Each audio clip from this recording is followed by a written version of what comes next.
Yeah. In three, two. I was always fascinated when I heard a ceilidh band. The names of all the reels and jigs I failed to understand.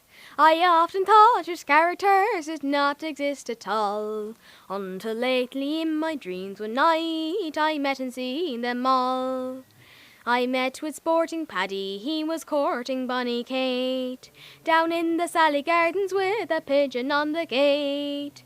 The winny hills of Leitrim, they were beautiful to view, and Jenny picking cockles out in the morning dew.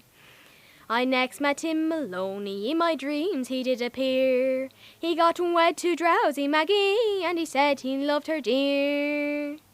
He asked me down to Temple House, he held his wedding there, where I met with Conal Fraser and the boys of Ballasadair.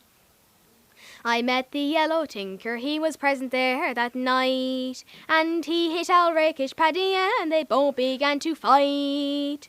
Put them out, says roaring Mary, and she opened wide the door. They were quickly separated by the books of Oramore. I met the Star of Munster, on her face there was a smile, and the hag with all the money, she came from the plains of Boyle. I pitied Ormond Dillon, he looked so thin and frail, and he had on his old frieze breeches, and a brand new swallow's tail. And when I looked around me, Lord MacDonald I could see, and a maid called Lucy Campbell, she gave me the cup of tea.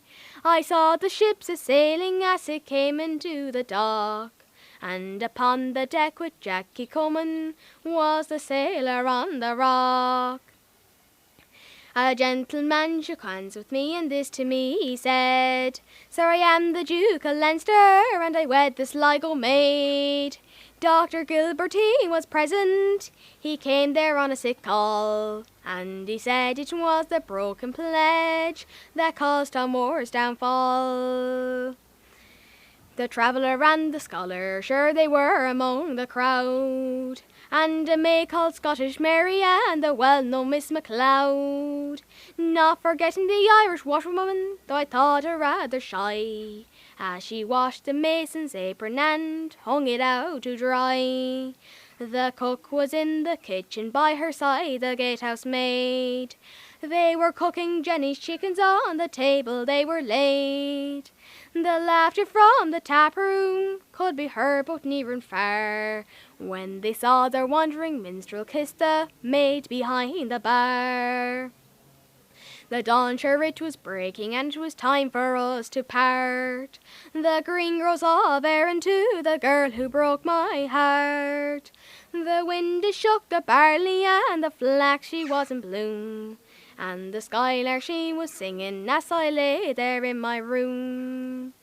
And when I woke the next morning, I was sure my dream was true, and I told my wife the story that I now have told to you.